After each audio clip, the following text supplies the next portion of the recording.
Hello, class 9th के लिए मैं लेकर के आई हूँ बायोलॉजी के पहले chapter the fundamental unit of life that is cell.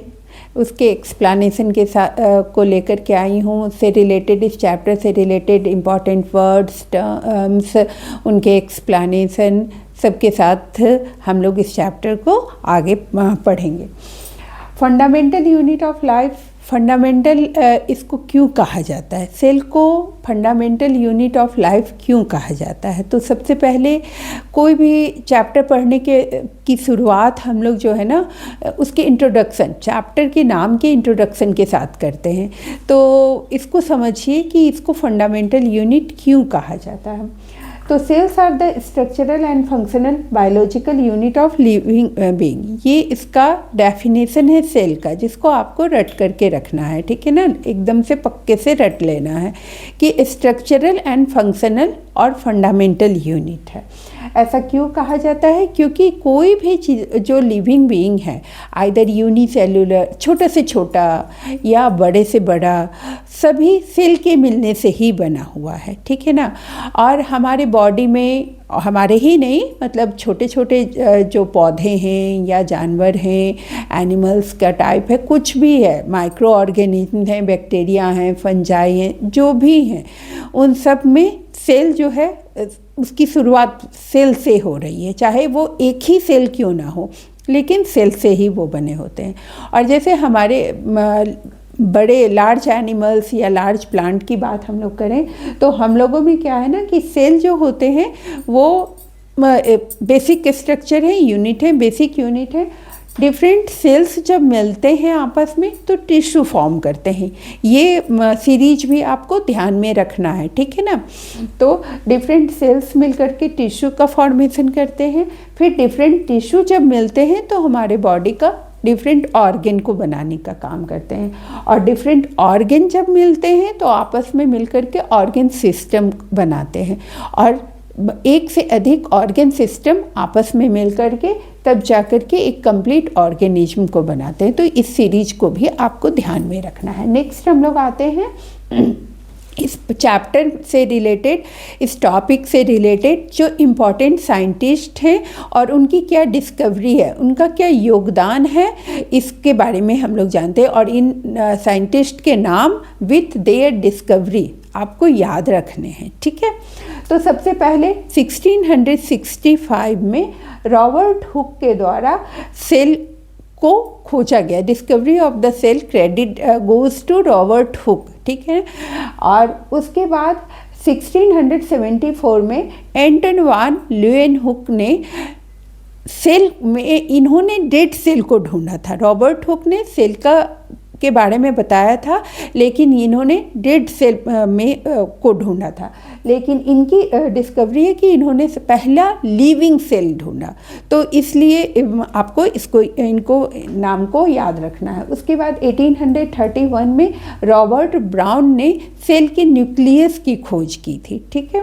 और 1838 और 39 में आकर के हमारे स्लेडन एंड सचवान जी ने सेल थ्योरी दिया था। सेल से रिलेटेड डिफरेंट थ्योरीज की, मतलब सेल क्या है, कैसे काम करता है, उसके बारे में एक्सप्लेनेशन बताया था, ठीक है। तो इन साइंटिस्ट के नाम को आप याद रखेंगे।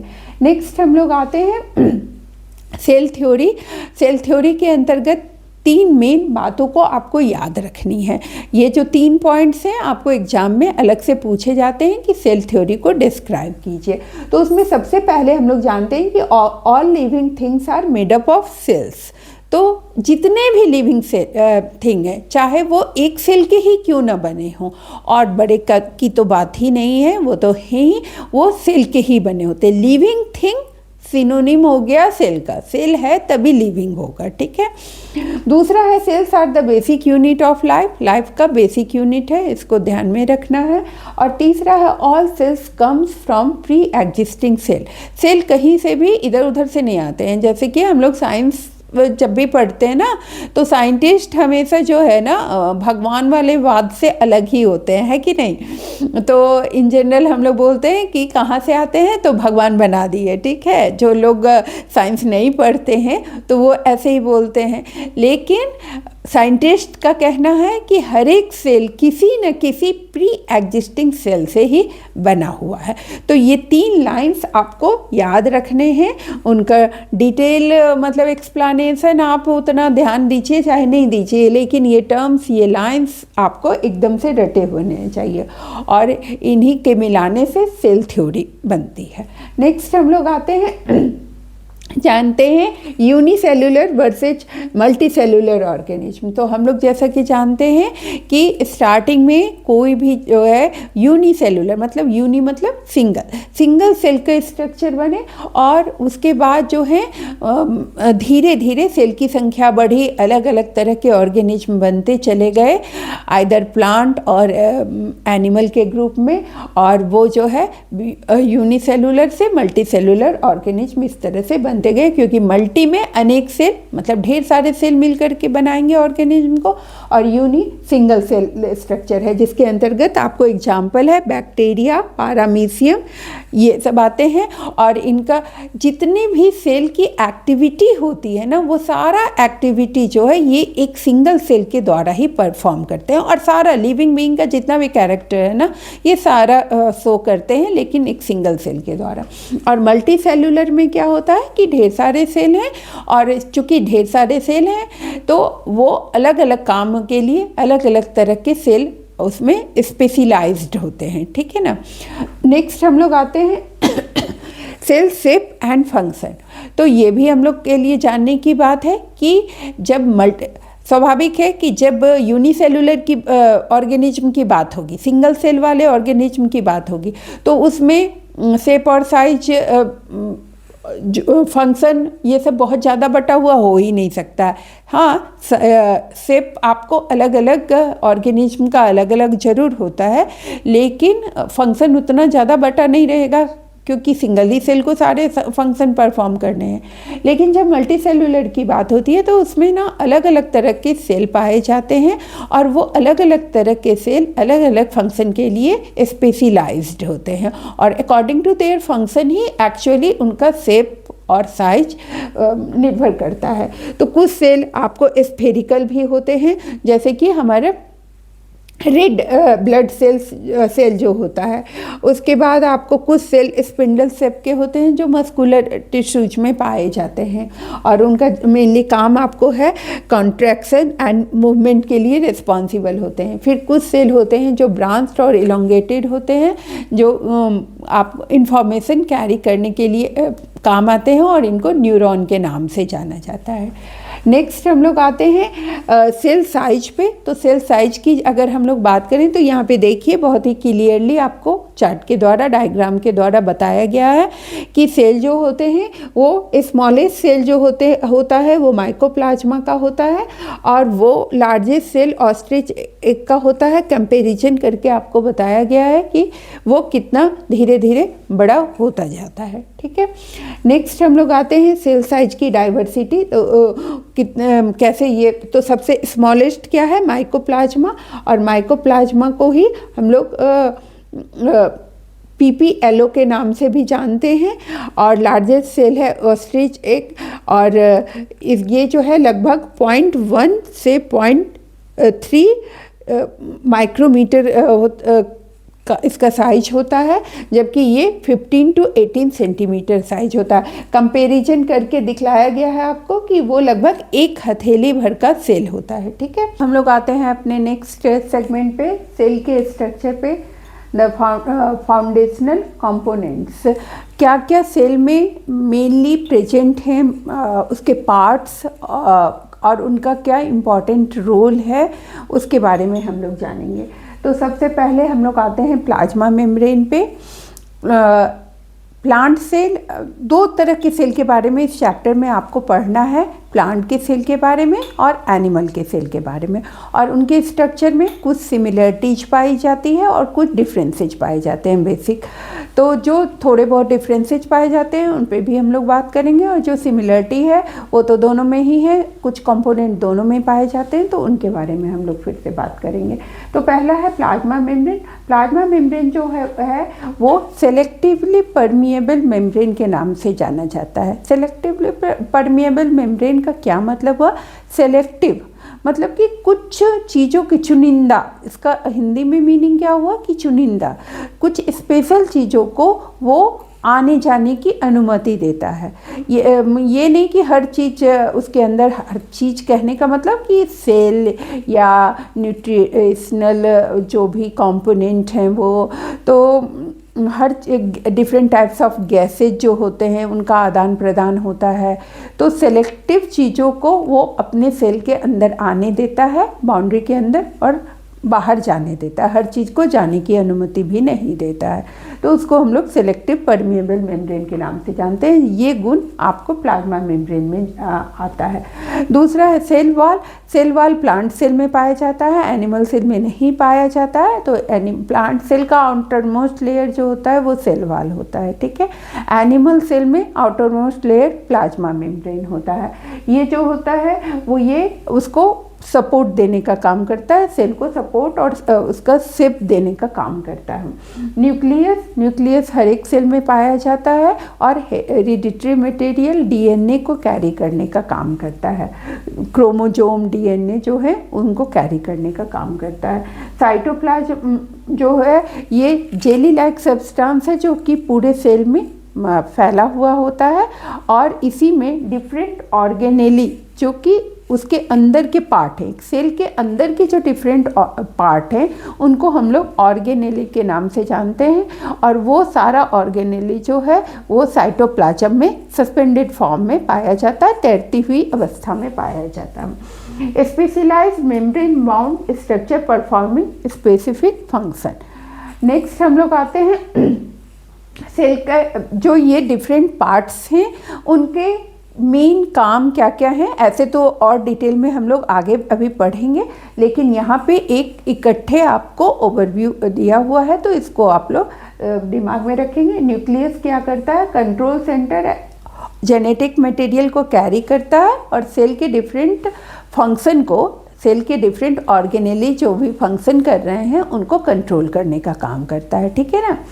नेक्स्ट है माइटोकॉन्ड्रिया। माइटोकॉन्ड्रिया को power house of the cell भी कहते हैं, क्योंकि पावर हाउस क्या होता है? जहाँ से बिजली का सप्लाई होता है ना, वो पावर हाउस होता है, मतलब कि एनर्जी का सप्लाई होता है। तो चूँकि सेल में माइटोकॉन्ड्रिया में ही एनर्जी सिंथेसिस होता है और वहीं से एनर्जी डिफरेंट फंक्शन के लिए एनर्जी चारों ओर जाती है, तो इसलिए इसको पावर हाउस के नाम से जानते हैं। एंडोप्लाज्मिक रेटिकुलम ये जो है एक तरह का बैकबोन बनाता, जैसा चीज़ बनाता है, स्केलेटन टाइप का चीज़ बनाता है सेल के लिए, और ट्यूबुलर फॉर्म में होता है। ये अलग अलग चीज़ों के जैसे लिपिड है, प्रोटीन है, इन सब की सिंथेसिस और उसके ट्रांसपोर्टेशन में हेल्पफुल होता है।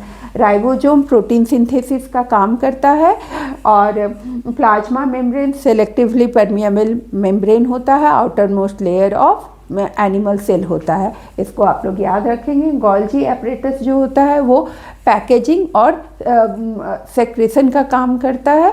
एक सेल के अंदर एक जगह से दूसरी जगह पे किसी भी चीज़ को ले जाने का काम गोल्जी एपरेटस के द्वारा ही होता है।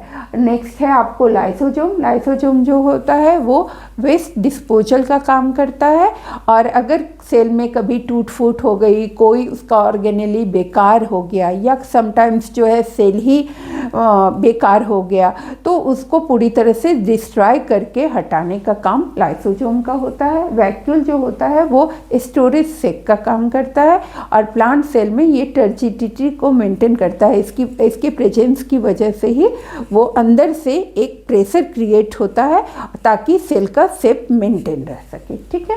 नेक्स्ट हम लोग आते हैं प्लाज्मा मेम्ब्रेन के डिटेल स्ट्रक्चर पे। तो प्लाज्मा मेम्ब्रेन का डिटेल स्ट्रक्चर में हम लोग जानेंगे कि इसका स्ट्रक्चर फ्लूइड मोजाइक मॉडल के रहता है, क्योंकि इसका जो ये स्ट्रक्चर आपको है, इसमें एक तरह से मोजाइक प्रोटीन और लिपिड के मॉलिक्यूल जो होते हैं वो इस तरह से एक मोजाइक फॉर्म में रहते हैं, इसीलिए इसको फ्लूइड मोजाइक मॉडल के नाम से इसको जाना जाता है, इसके स्ट्रक्चर को। और ये सेलेक्टिव परमिएबिलिटी को शो करता है, डिफ्यूजन के लिए रिस्पॉन्सिबल होता है। बार बार सेलेक्टिवली परमिएबिलिटी को मैंने इससे पहले भी एक्सप्लेन किया है, तो उसको ध्यान में रखेंगे। और ये होम्योस्टेसिस को मेंटेन करने के लिए रिस्पॉन्सिबल होता है। इसका क्या मतलब हुआ? Regulate substance movement, control internal environment, ensure cell stability. इसको मेंटेन करने के लिए प्लाज्मा मेम्ब्रेन रिस्पॉन्सिबल होता है। नेक्स्ट हम लोग आते हैं सेलुलर ट्रांसपोर्ट मैकेनिज्म के बारे में बात हम लोग करेंगे। सेल के अंदर ट्रांसपोर्टेशन मतलब कि किसी चीज़ का आदान प्रदान, अंदर आना और बाहर जाना कैसे मेंटेन होता है, ये दो तरीके से होता है, पैसिव और एक्टिव ट्रांसपोर्ट के द्वारा। पैसिव ट्रांसपोर्ट में क्या होता है? मूवमेंट डाउन कंसंट्रेशन ग्रेडियंट, इसमें एनर्जी की ज़रूरत नहीं होती है। एक्टिव ट्रांसपोर्ट में एनर्जी की ज़रूरत होती है। अब ये एनर्जी की ज़रूरत वहाँ क्यों होती है और यहाँ क्यों नहीं होती है, ये जानने के लिए हम लोग आगे बढ़ते हैं। इसमें क्या होता है? पैसिव ट्रांसपोर्ट में हाई टू लो कंसंट्रेशन की तरफ, जैसे गैसेज या लिक्विड, इसका ट्रांसपोर्ट जो होता है वो हाई टू लो कंसंट्रेशन की होता है। तो अब कोई भी चीज़ अगर ज़्यादा कहीं है, मान लीजिए पानी कहीं ज़्यादा है, स्वाभाविक तौर पे पानी के एग्जाम्पल से हम लोग इजीली समझ सकते हैं, तो कम पानी की दिशा में वो आसानी से मूवमेंट करेगी, तो इसके लिए उसको अलग से एनर्जी की ज़रूरत नहीं होती। हाई से लो जाना है, लेकिन यहाँ पे क्या होता है कि लो से हाई जाना है, तो लो से हाई जाने में क्या है? उसको एक्स्ट्रा प्रेशर की ज़रूरत होती है, और इसीलिए एक्टिव ट्रांसपोर्ट में एनर्जी रिक्वायर्ड होता है, बट पैसिव ट्रांसपोर्ट में एनर्जी रिक्वायर्ड नहीं होता है। ठीक है, तो इसी को आपको यहाँ पे दिमाग में रखना है। एक्टिव ट्रांसपोर्ट और पैसिव ट्रांसपोर्ट का मेन डिफरेंस यही है। नेक्स्ट हम लोग आते हैं osmosis. Osmosis is the passage of water molecule across a semi-permeable membrane from a solution with a higher water concentration to a solution with a lower water concentration। इसमें क्या है कि ऑस्मोसिस और डिफ्यूजन दोनों ही आपको अलग अलग तरह का मतलब गैसेज का या लिक्विड के ट्रांसपोर्टेशन के लिए का प्रोसेस का नाम है, लेकिन ऑस्मोसिस लिक्विड के लिए हमेशा यूज होता है और डिफ्यूजन में कोई भी लिक्विड या गैस कोई भी मटेरियल इन्वॉल्व हो सकता है। तो ऑस्मोसिस में हमेशा हायर कंसंट्रेशन से लोअर कंसंट्रेशन की ओर ट्रांसफ़र हो रहा है वाटर मॉलिक्यूल का, और बीच में एक सेमी परमिएबल मेम्ब्रेन की उपस्थिति अनिवार्य है, वो नेसेसरी है। ठीक है, आपको यहाँ पे डायग्राम के थ्रू प्रोसेस को समझाया गया है। हाई कंसंट्रेशन से लो कंसंट्रेशन की ओर ट्रांसफ़र हो रहा है वाटर के मॉलिक्यूल का। अब इसमें दो तरह के ऑस्मोसिस सिंपली होते हैं, एंडोऑस्मोसिस और एक्सो। एंडो और एक्सो टर्म्स को आपको ध्यान में रखना है। जब अंदर की ओर वाटर मॉलिक्यूल जा रहा है तो वो हो गया एंडोऑस्मोसिस, और जब वाटर मॉलिक्यूल बाहर की ओर निकल रहा है सेल से तो वो हो गया आपको एक्सोऑस्मोसिस। ठीक है, तो इसका एंडोऑस्मोसिस होगा तो चूँकि अंदर की ओर जाएगा तो सेल जो है वो फूल जाएगा। एक्सोऑस्मोसिस में सेल जो है वो श्रिंक कर जाएगा, क्योंकि सेल से बाहर की ओर पानी का मूवमेंट होता है। और यहाँ पे आपको इफेक्ट को समझाया गया है, जिसके बारे में अभी हम लोग और आगे डिफरेंट टाइप्स ऑफ सॉल्यूशन के साथ उसके कॉम्बिनेशन को और आगे हम लोग समझने वाले हैं। नेक्स्ट हम लोग आते हैं डिफ्यूजन पे, movement of particles from higher to lower concentration. इसमें सेमी परमिएबल मेम्ब्रेन की उपस्थिति अनिवार्य बिल्कुल भी नहीं है। और जैसे कि आप अगरबत्ती घर में हम लोग एक कोने में कॉर्नर पे, रूम के कॉर्नर पे अगरबत्ती जलाते हैं और उसकी खुशबू पूरे एरिया में, पूरे कमरे में फैल जाती है।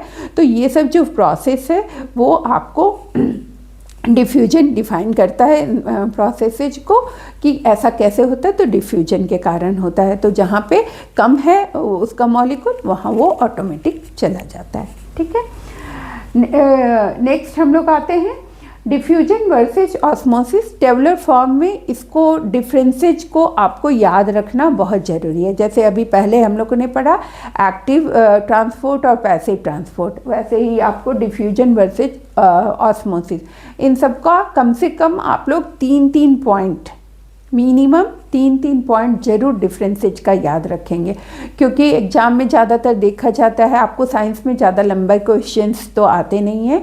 2 मार्क्स या 3 मार्क्स का क्वेश्चन आएगा, और उसमें अब 2 मार्क्स का अगर क्वेश्चन है तो हमेशा पॉइंट वाइज लिखने की हैबिट डेवलप कीजिए। और अगर आपको 2 मार्क्स का क्वेश्चन है और आप क्लियरली 2 अलग अलग अंतर लिख देते हैं, डिफरेंस लिख देते हैं, आपको इजीली मार्क्स मिल जाएंगे। ठीक है ना। तो टेबुलर फॉर्म में उसको याद कीजिए, पॉइंट वाइज उसको बना करके याद कीजिए। बहुत लंबा लिखने की ज़रूरत नहीं है, बेसिक चीज़ लिखिएगा, आपको साइंस में नंबर आसानी से मिलेंगे। डिफ्यूजन जो है वो इसका मीडियम हमेशा लिक्विड या गैस होता है, मतलब ये दोनों में काम आता है, जबकि ऑस्मोसिस सिर्फ लिक्विड में होता है।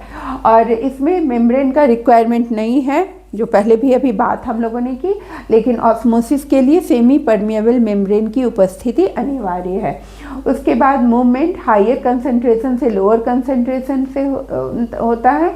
Water moves from low solute to high solute.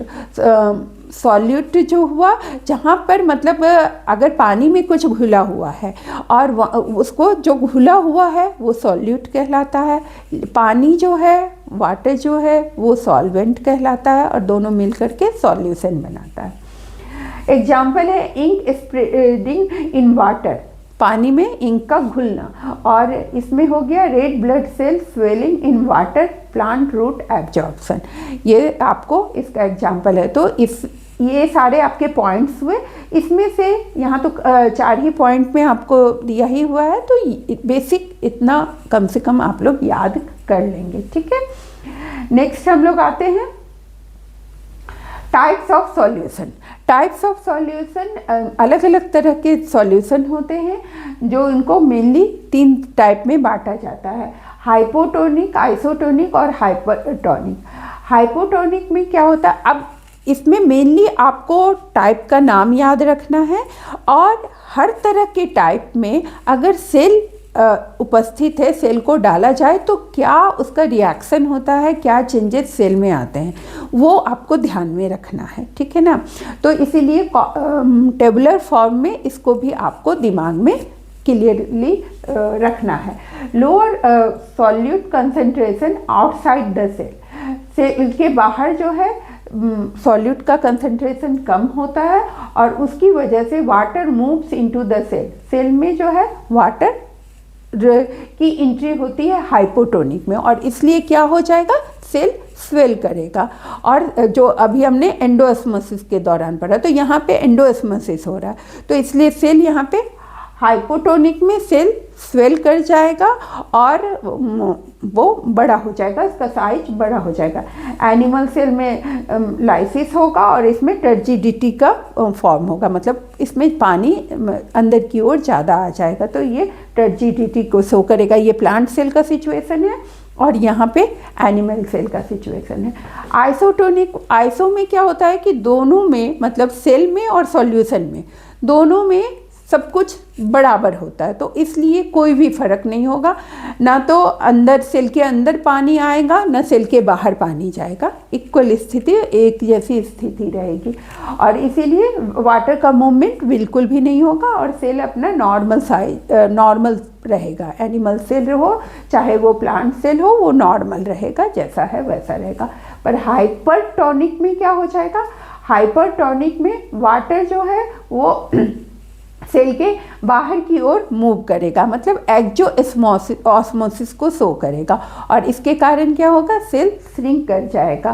और एनिमल सेल में ये सिचुएशन क्रीनेशन के नाम से जाना जाता है, और प्लांट सेल में प्लाज्मोलाइसिस के नाम से जाना जाता है। ये टर्म भी आपको याद रखना है कि जैसे कभी कभी पूछता है कि व्हाट इज प्लाज्मोलाइसिस, तो ये आपको प्लांट सेल, जब हाइपरटोनिक सॉल्यूशन में प्लांट सेल को रखा जाता है तो वाटर का मूवमेंट जो है वो आउटसाइड सेल होता है और उसकी वजह से सेल सिकुड़ जाता है, और इस सिचुएशन को हम लोग प्लाज्मोलाइसिस कहते हैं। ठीक है, नेक्स्ट हम लोग आते हैं एंडोसाइटोसिस और एक्सोसाइटोसिस। एंडो मीन्स अंदर की ओर आना, एक्सो मतलब बाहर की ओर रिलीज होना।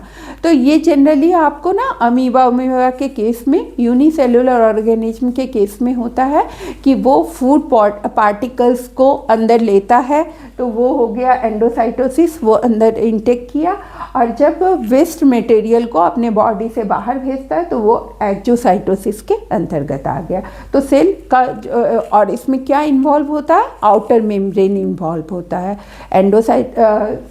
साइटोसिस, और इसी का दूसरा नाम इनगल्फिंग है, कि मतलब वो इनगल्फ किया, मतलब कि वही फूड पार्टिकल को वो अपने अंदर इनटेक करता है, और इसी को हम लोग एंडोसाइटोसिस के नाम से जानते हैं। तो ये टर्म्स आपको याद रखने हैं। नेक्स्ट हम लोग आते हैं सेल वॉल पे। अब अलग अलग हर एक जो भी सेल के स्ट्रक्चर में इम्पोर्टेंस रखता है उनको अलग अलग थोड़ा सा डिटेल में हम लोग पढ़ लेंगे। कम से कम 2-2 पॉइंट हम लोगों को याद रहने चाहिए उसके बारे में, क्योंकि ये इम्पॉर्टेंट है और इसी से आप नॉर्मली पूरे चैप्टर को समझ जाइएगा। तो सबसे पहले हम लोग सेल वॉल के बारे में जानेंगे। सेल वॉल जैसा अभी पहले भी बात हुई, मैंने बताया, आपने पढ़ा भी होगा कि सेल वॉल सिर्फ प्लांट सेल में पाया जाता है। आउटर मोस्ट कवरिंग होता है, ये डेड होता है। ठीक है, रिजिड सेलुलोज का बना हुआ स्ट्रक्चर होता है, इसको याद रखिएगा इस टर्म को। और सेल वॉल के बाद प्लाज्मा मेम्ब्रेन का जगह होता है और उसके बाद जाकर के साइटोप्लाज्म आता है। Non living rigid outer covering provide structural strength, ये मजबूती देता है प्लांट को। कंपोज मेनली ऑफ सेल्यूलोज, तो ये 2 पॉइंट ही आपको याद रखने मेनली, कि आउटर मोस्ट कवरिंग है प्लांट सेल का मेडअप ऑफ सेल्यूलोज। ठीक है, और ये ऑस्मोटिक प्रेशर के अगेंस्ट वो उसको स्ट्रेंथ देने का काम करता है। ठीक है, essential for maintaining plant shape and resisting turgor pressure, तो उसके प्रेशर को, ताकि मतलब प्लांट का सेल फटे नहीं और प्रॉब्लम नहीं क्रिएट। सेल वॉल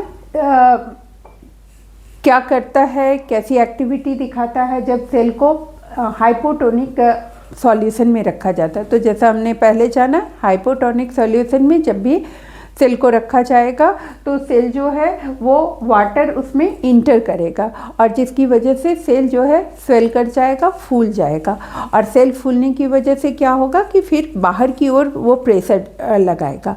लेकिन सेल वॉल, चूँकि प्लांट सेल में सेल वॉल प्रेजेंट है जो रिजिड होता है, तो वो उसको शेप को मेंटेन करेगा और वो उसको फटने और टूटने नहीं देगा। ठीक है, तो सेल वॉल जब किसी सेल को, प्लांट सेल को हाइपोटोनिक सॉल्यूशन में रखा जाता है तो वो कैसा क्या क्या रिस्पॉन्स देता है कि ऑस्मोसिस के थ्रू वाटर उसमें इंटर कर रहा है, लेकिन सेल स्वेल कर रहा है, और इसकी वजह से वो एक प्रेशर अंदर से एक बाहर की ओर एक प्रेशर बना रहा है।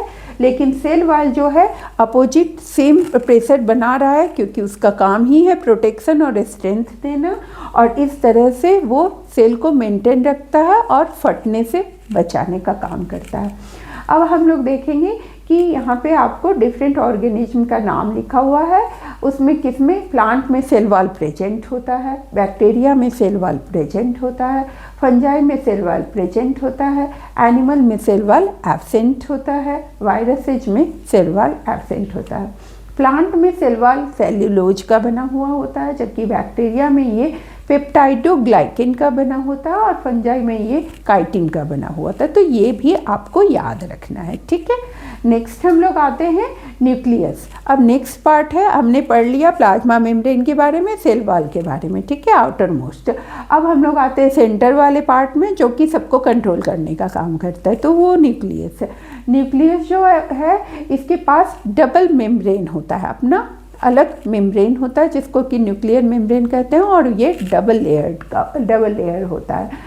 इसके बीच बीच में some pore-like structures are, pores are also present for exchange of the material, ठीक है ना। सेल के अंदर और बाहर से, मतलब न्यूक्लियस के अंदर से और सेल तक बीच में मटेरियल के ट्रांसपोर्टेशन के लिए पोर्स प्रेजेंट होते हैं।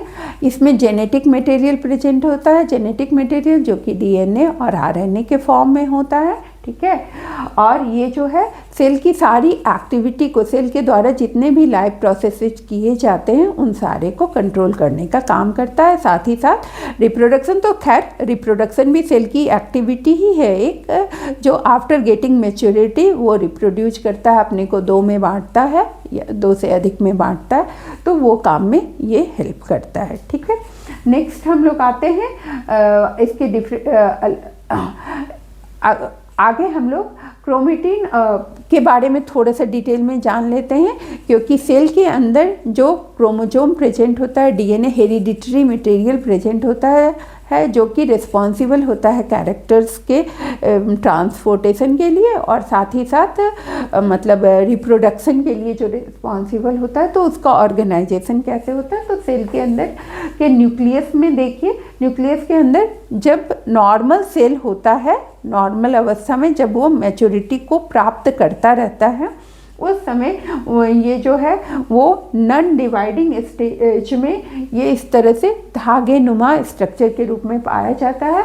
और जब सेल मैच्योर हो जाता है तो वो सारा मटेरियल जो है, यहाँ पे इसको क्रोमेटिन के नाम से जानते हैं जब ये धागा नुमा होता है, और जब ये थोड़ा सा मतलब मैच्योर जब हो जाता है, जब डिवाइडिंग स्टेज में आ जाता है एक्चुअली कहें तो ये थिकर हो जाता है और क्लियर दिखाई देने लगता है, और उस समय इसको क्रोमोसोम के नाम से जानते हैं। और क्रोमोसोम जो है वो आगे डिवाइड होकर के फिर गैमेट का फॉर्मेशन करता है। तो खैर वो वहाँ तक आपको नहीं जाना है, आपको क्रोमेटिन जानना है और क्रोमेटिन के बाद क्रोमोसोम जानना है, और जो कि सेलुलर रिप्रोडक्शन के लिए रिस्पॉन्सिबल होता है। और सेल जब बढ़ता है तो वो 2 तरीके से बढ़ता है, माइटोसिस और मियोसिस, जिसके बारे में अभी हम लोग आगे जानेंगे, ठीक है। और ये ग्रोथ के लिए रिस्पॉन्सिबल होता है। आगे हम लोग बढ़ते हैं, आगे हमारा टर्म आता है eukaryotic cell and membrane bound organelle.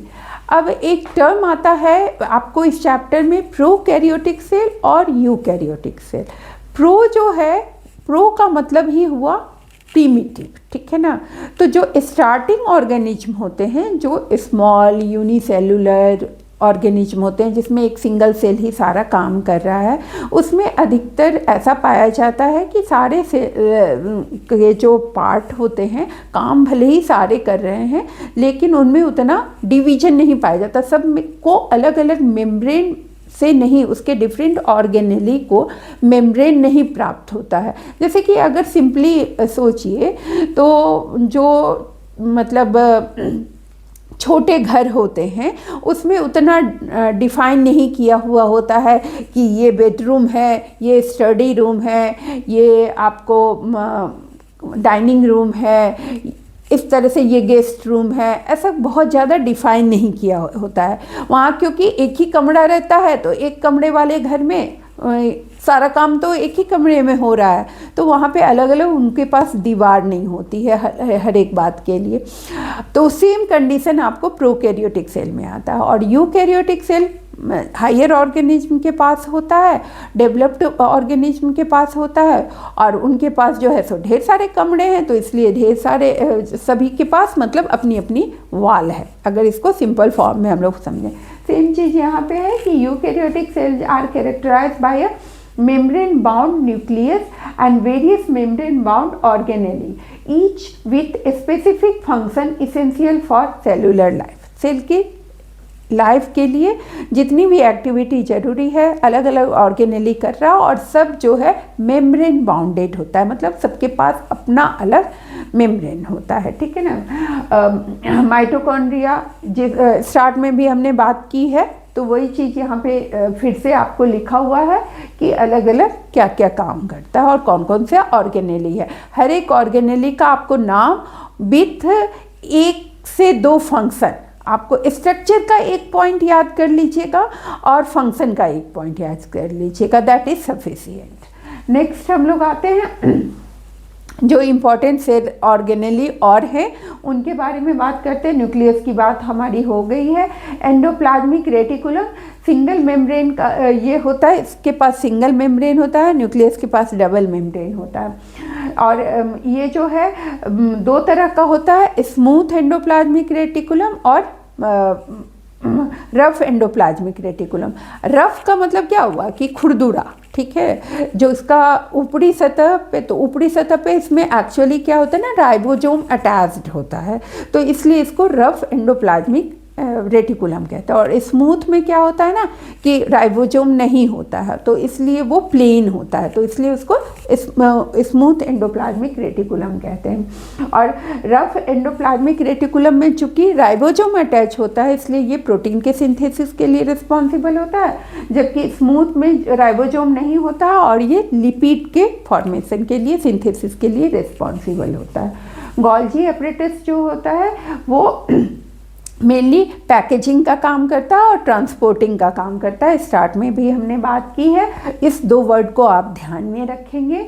और तो और मैनेजिंग, ट्रांसपोर्टिंग, पैकेजिंग किस चीज़ का करता है, तो जो लिपिड बना, जो प्रोटीन बना, उसको जहाँ पे उसका यूज है वहाँ तक ले जाने का काम आपको गोल्जी एपरेटस करता है, ठीक है।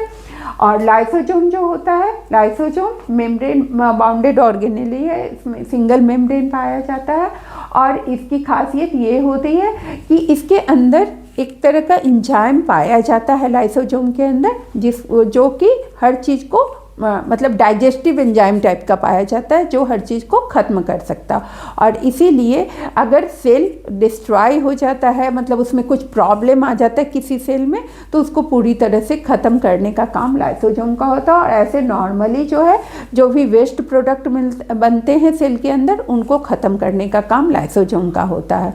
और इसीलिए इसका दूसरा नाम सुसाइडल बैग ऑफ सेल भी है, तो इसको भी आप लोग जान करके रखेंगे, ठीक है। जैसे पावर हाउस है, किचन ऑफ द सेल है, जो आगे अभी हम लोग पढ़ेंगे, वैसे ही ये सुसाइडल बैग कहलाता है लाइसोसोम।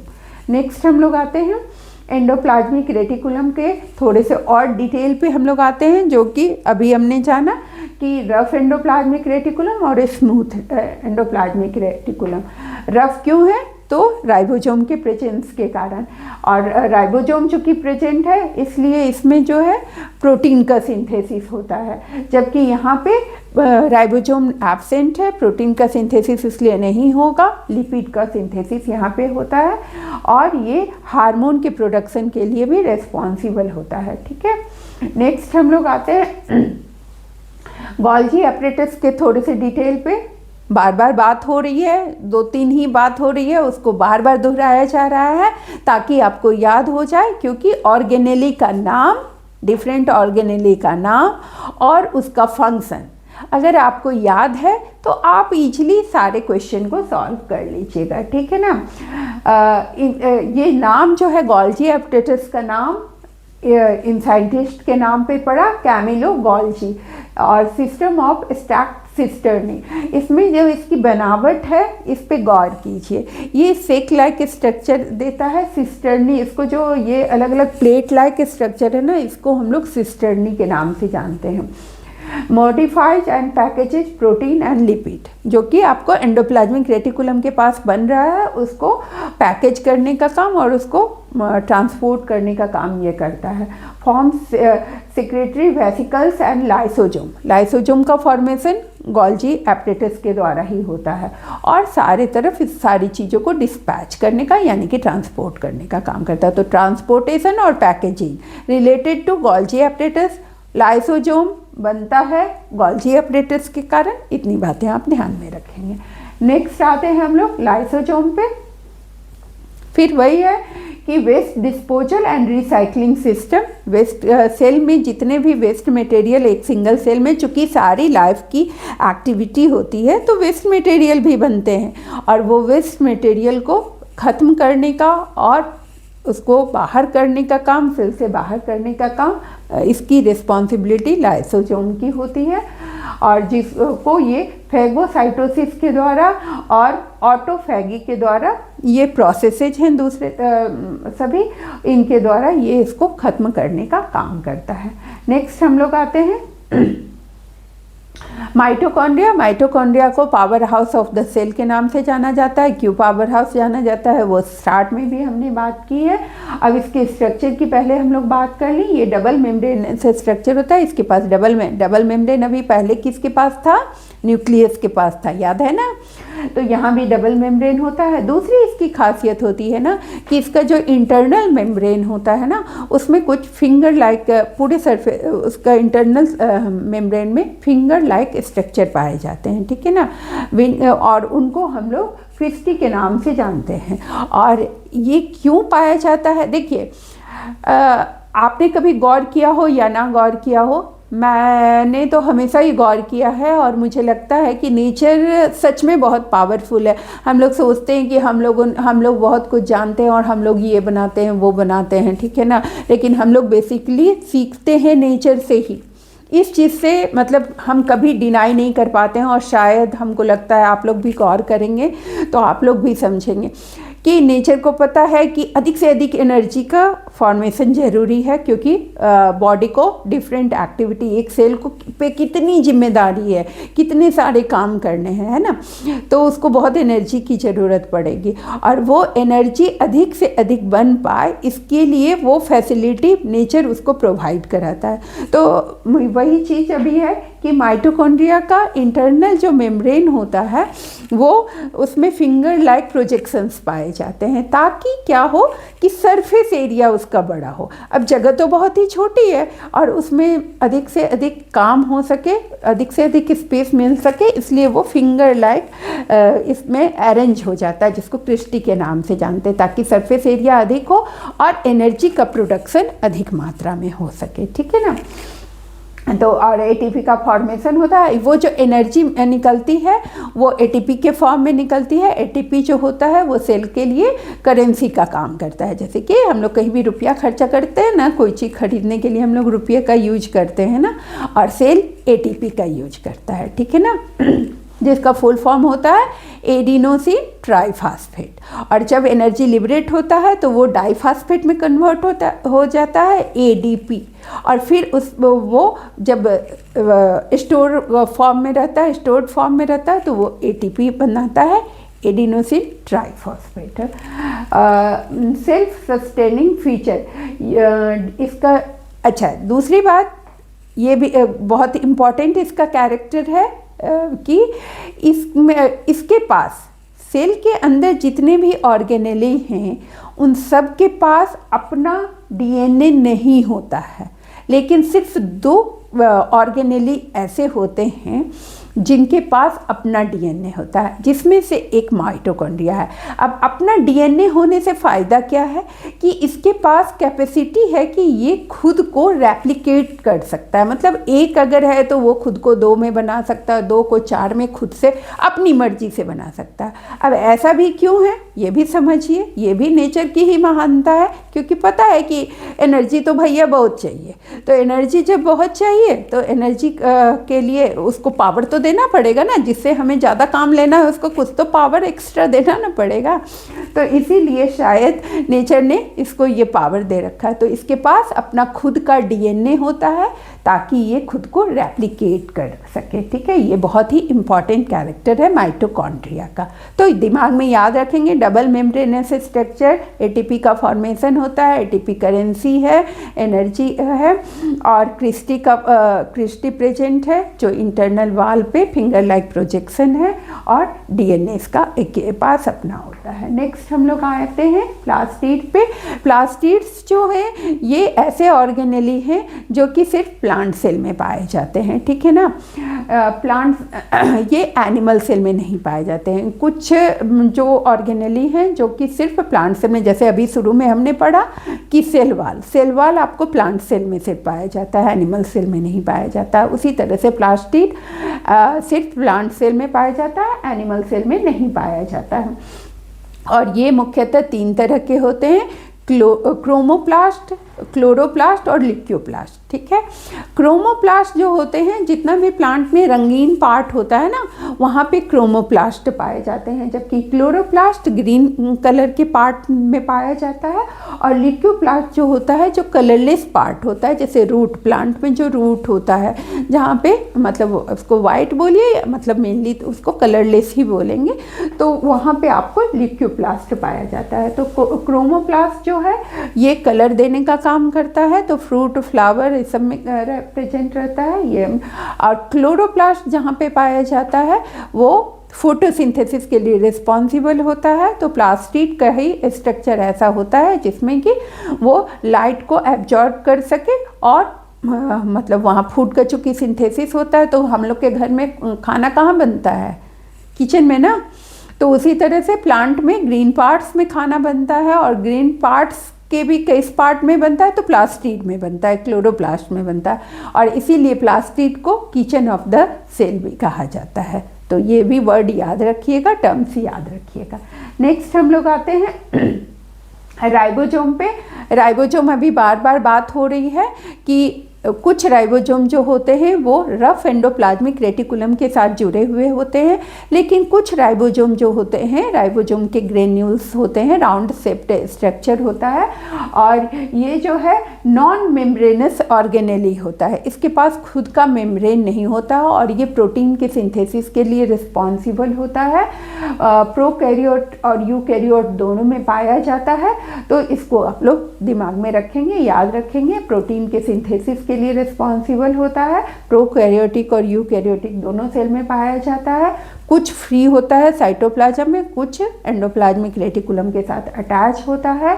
इसका राइबोसोमल आरएनए प्रोटीन और से ये बना होता है, राइबोसोमल आरएनए और प्रोटीन से ये बना हुआ होता है, और इसका फंक्शन है messenger RNA genetic code into protein sequences, मतलब वही प्रोटीन सिंथेसिस के लिए नॉर्मली हम लोग इस टर्म को याद रखेंगे कि प्रोटीन सिंथेसिस के लिए रिस्पॉन्सिबल होता है। नेक्स्ट हम लोग आते हैं वैक्यूल पे। वैक्यूल जो होता है वो एक तरह से थैलीनुमा स्ट्रक्चर हुआ। प्लांट के सेल में वैक्यूल, एक सिंगल वैक्यूल पाया जाता है जो कि सेंटर में उपस्थित होता है। प्लांट में न्यूक्लियस थोड़ा साइड में आ जाता है, और मेन बीच में सेंटर में वैक्यूल पाया जाता है, क्योंकि प्लांट में क्या है ना कि स्टोरेज ज़्यादा चीज़ों की करनी होती है। वो स्टोर करेंगे तभी तो हम लोग खाना खाएंगे, है कि नहीं। उनके द्वारा जितनी भी चीज़ें स्टोर की जाती हैं, जो उनके लिए वेस्ट मटेरियल एक तरह से होता है, वो सारी चीज़ों को हम लोग बहुत अच्छे से यूज करते हैं, ठीक है ना। फिर भी समझते हैं कि हम ही लोग होशियार हैं, है कि नहीं। तो वैक्यूल प्लांट में एक सिंगल होता है, सेंटर में होता है और लार्ज होता है, जबकि एनिमल में छोटा छोटा होता है, स्कैटर्ड होता है साइटोप्लाज्म के बीच में, और छोटा छोटा होता है, ठीक है। मल्टीपल होता है, तो इसको आप लोग ध्यान में रखेंगे। यहाँ पे जो है वैक्यूल का काम है storage, waste transport, typically small, जो एनिमल सेल में होता है, जो अभी हमने बात की, सेम चीज़ आपको यहाँ पे लिखा हुआ है। प्लांट के केस में स्टोरेज सेक होता है, टर्जिडिटी को मेंटेन करता है, मतलब प्लांट के में वाटर के अमाउंट को मेंटेन करने का काम करता है। इस तरह से ये स्ट्रेंथ भी प्रोवाइड करता है, ठीक है। उसके बाद turgor pressure provide rigidity, store nutrient and waste. Size जो है लगभग 50 to 90% of cell volume plant के सेल में लार्ज होता है, अभी मैंने बताया, वही चीज़ आपको यहाँ पे लिखा हुआ है, ठीक है। जैसे बार बार बात हो रही है सेल वाले चैप्टर के लिए कि plant cell, animal cell, plant cell, animal cell, different organelle के बारे में हम लोगों ने जाना। अब हम लोग यहाँ पे सिंपली ये समझ लें, वापस से अपने दिमाग में रिमाइंड कर लें कि प्लांट सेल में क्या क्या पाया जाता है। मैक्सिमम ऑर्गेनेली जो है ना, मैक्सिमम पार्ट हैं जो दोनों में पाए जाते हैं, थोड़ा बहुत शेप का डिफरेंस होगा, नहीं तो दोनों में पाए जाते हैं। लेकिन कुछ जो होते हैं जिसमें मेनली यहाँ पे दो है, सेल वाल जो स्टार्ट में हमने पढ़ा, तो सेल वाल आपको प्लांट सेल में पाया जाता है, पर एनिमल सेल में सेल वाल नहीं पाया जाता है। उसी तरह से क्लोरोप्लास्ट जो है वो प्लांट सेल में पाया जाता है, पर एनिमल सेल में नहीं पाया जाता है, क्योंकि वो खुद का खाना खुद उनको बनाने की ज़रूरत ही नहीं है, ठीक है। नेक्स्ट हम लोग आ जाते हैं सेल डिवीजन पे, जो स्टार्ट में भी हमने पढ़ा कि तो सेल डिवीजन मेनली दो तरह से होता है, माइटोसिस और मियोसिस। माइटोसिस में क्या होता है कि माइटोसिस में सिंपली जो हमारा बॉडी सेल होता है वो सारा माइटोसिस सेल डिवीजन दिखलाता है, और ये जो है हमारे ग्रोथ के लिए और हमारे सेल के मेंटेनेंस के लिए, रिपेयरिंग के लिए, मतलब कहीं पे अगर कट फट गया तो वहाँ जो फिलअप होता है वो सारा काम के लिए रिस्पॉन्सिबल होता है आपको माइटोसिस। इसमें एक सेल से नॉर्मली दो सेल बन जाते हैं जो एसेक्सुअल रिप्रोडक्शन का टाइप होता है। और मियोसिस में क्या होता है ना कि यहाँ पे जेनेटिक मटेरियल जो है वो हाफ हो जाता है। यहाँ पे जेनेटिक मटेरियल सेम रहता है माइटोसिस में, लेकिन मियोसिस में जेनेटिक मटेरियल हाफ हो जाता है और अल्टीमेटली एक सेल से 4 सेल का फॉर्मेशन होता है। तो इस डिफरेंस को भी आपको याद रखना है। और यहाँ ये जो है मेनली ये आपको सेक्सुअल गैमेट फॉर्मेशन के लिए रिस्पॉन्सिबल होता है। नेक्स्ट हम लोग आ जाते हैं माइटोसिस मियोसिस का टेबुलर फॉर्म में, इसके डिफरेंसेस को देख लेते हैं। ग्रोथ और रिपेयर, यहाँ पे सेक्सुअल रिप्रोडक्शन इसका पर्पस है। आउटकम होता है दो आइडेंटिकल, एक सेल से दो ही आइडेंटिकल सेल बनते हैं। आइडेंटिकल वर्ड पे ध्यान दीजिएगा। यहाँ पे क्या होता है कि एक सेल से 4 सेल बनते हैं जो आइडेंटिकल नहीं होते हैं। क्रोमोजोम का नंबर सेम होता है, इसमें डिप्लॉयड है तो डिप्लॉयड 2n ही रह जाता है, मतलब कि वो डबल स्टैंडर्ड जो होता है ना वो डबल स्टैंडर्ड ही पास होता है। पर यहाँ पे क्रोमोजोम का नंबर हैप्लॉयड हो जाता है, मतलब आधा हो जाता है, ठीक है ना, 2n से n में बदल जाता है। ये जो 4 बने इसके पास n आया, ठीक है। जेनेटिक वेरिएशन यहाँ पे नहीं होता है, जबकि यहाँ पे जेनेटिक वेरिएशन होता है। तो इस तरह से हमारे इस पार्ट का इम्पॉर्टेंट टर्म्स ख़त्म हुआ। आप ऐसे तो डिटेल में जितना ज़्यादा पढ़ें उतना अच्छा है, लेकिन मिनिमम इतना ज़रूर याद रखें और बार बार देख करके, वीडियो देख करके याद करने की कोशिश करें सारे इम्पॉर्टेंट टर्म्स को डेफिनेशन के साथ।